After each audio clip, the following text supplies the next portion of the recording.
Christmas. I got rounds. Yeah, you need the part up here too, though. Yeah. You gotta go total Santa. All right.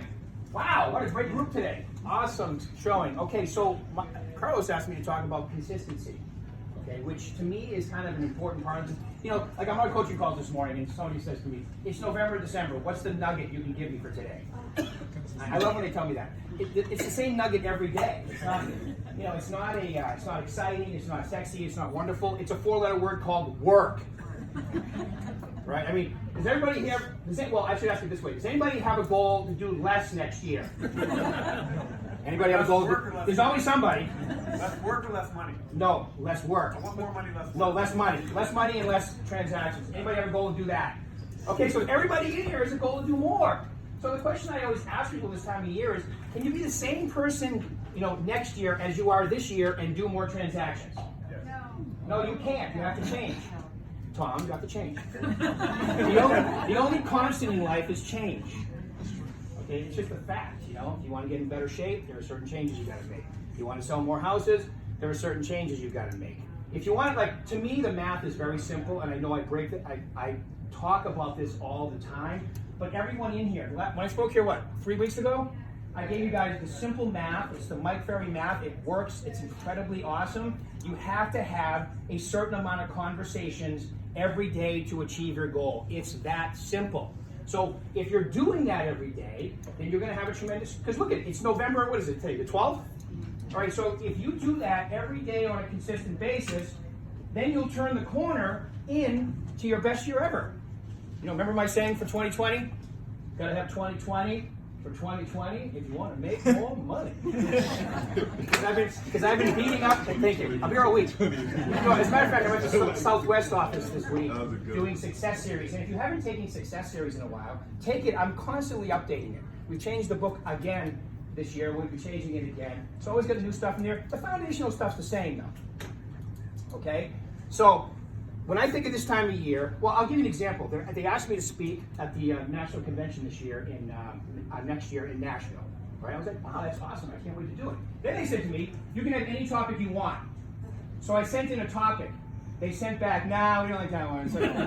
So they went to and my topic was how to have quality conversations to make your prospecting better. Because I think that's an important part. And you guys can all go to the Success Center upstairs and hear Dan do it, because Dan is incredible at it. And if Dan can do it, Mr. Paralysis by Analysis, he'll tell you that, and become more of a human and smile and laugh. Every one of us in here can do it too. So they went on my YouTube channel and they picked out this little clip I do from my book. It's called Commitment, Consistency, and Discipline. And to me, they go in that order. Okay? So, commitment. Now, if I have a goal next year to sell X amount of homes, what is my commitment level? And I'm talking about oxygen commitment level, not convenience. Well, if everything lines up and goes right, then I'll do that amount. But if it doesn't, you know, I'll just stop doing it and come up with excuses. I'm talking about oxygen commitment. Anybody have that kind of commitment level for next year? Come on, Abel. Yes. So here's what I used to do. Every year I would write, now my commitment level is pretty much 10, sometimes 11. If my amp had an 11 setting, I would put it on 11, right? Thanks, Alberto. Up here, okay. So my point is that I used to make a picture. I would draw it every year of the number 10, and I would frame it and put it right next to the area I prospected to remind myself that my commitment level is 10, whatever my goal is. So the first thing you have to realize is if you want to have your best year ever, your commitment level has probably got to be higher than it ever has been before. Does anybody disagree with that?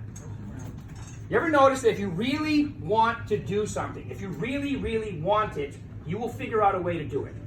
If it's not that important, you will come up with reasons, and what are those really reasons? Excuses why you can't. Has anybody had enough of those in their life? I know I am. Okay, and you start telling yourself the story, and it makes you get nauseous yourself. Like, I don't even want to listen to that in my head anymore. It drives me nuts. Okay, so that means, commitment to me means, it's like commitment to your kids, right? Commitment to your business. You have to be 100%, 10, you know, on a scale of 1 to 10, you're a 10 in order if you want to achieve your goal. Okay, so that's the first word, right? Rochelle's going like this, yes. If you're committed, you understand what I'm talking about. If you're not committed, you'll just come up with excuses. Like, I used to weigh 25 pounds more than I do today, till about 10 years ago. And this is funny. I thought I could do it in about 6 months. That was a joke. It took me 2 years. Okay, but I was committed to even the days when you work out and you look in the mirror and you go, it's not working. It was still working, okay? But it took time. It took time. It takes effort. You have to be it takes more time, more money, more effort than you ever think to do anything you want to do in your life. So you have to commit to the process. The process is more important than the result. Would you agree with that? Yeah. So you have to be committed to the process, and the process isn't fun every day. All right, so that's my little spiel about commitment. The next word is consistency. Okay, so now I know my goal is to sell. Well, I'll give you an example. I have a woman in Arizona, Serena. Serena wants to go from 15 to 30 deals. Okay, so you know my math. My math goes very simple. 15 to 30, the difference is 15. You have to have 15 conversations a day in order to achieve that. Okay?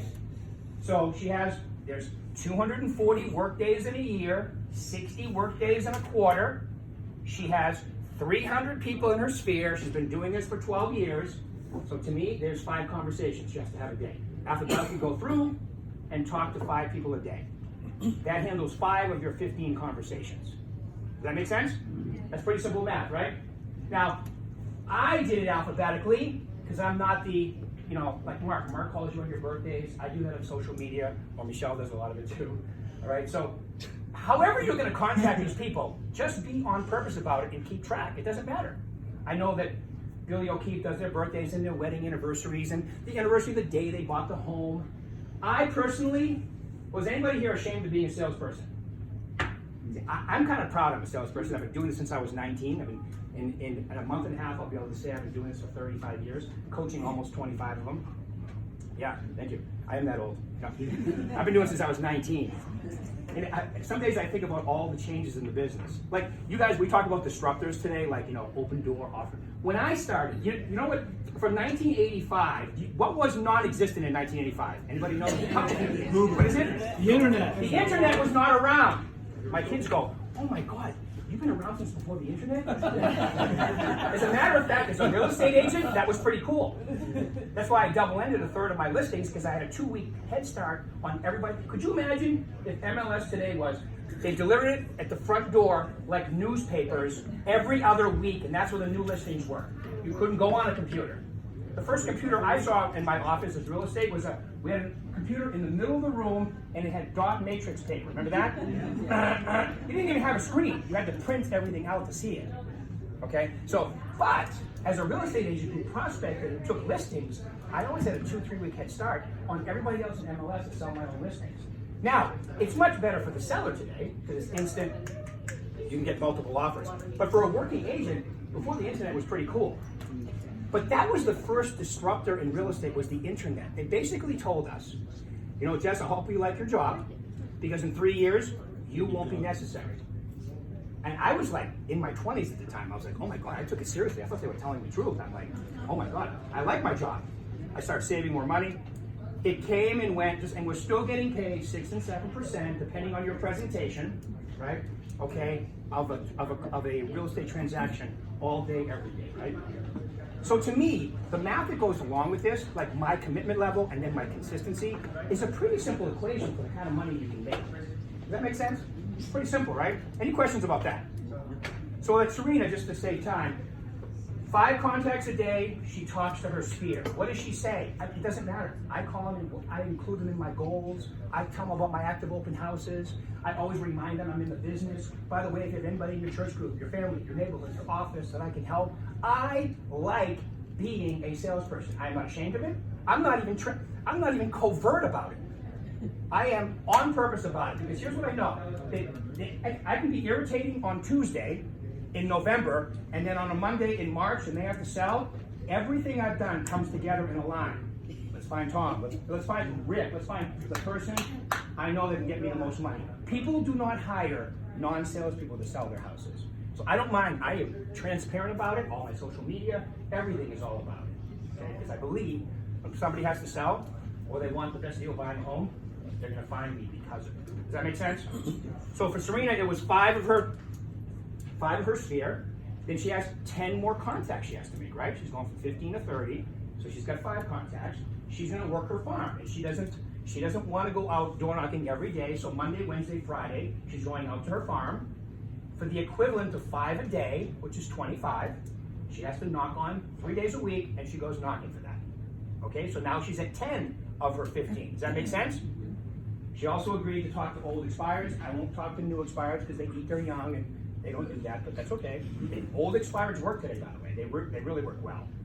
I mean, if I had my home on the market 2 years ago versus now, what's changed? Price. Where's it gone? And I paid my mortgage down.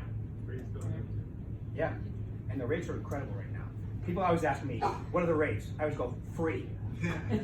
I mean, historically, they're free. They really are. I mean, there's no excuse not to buy today.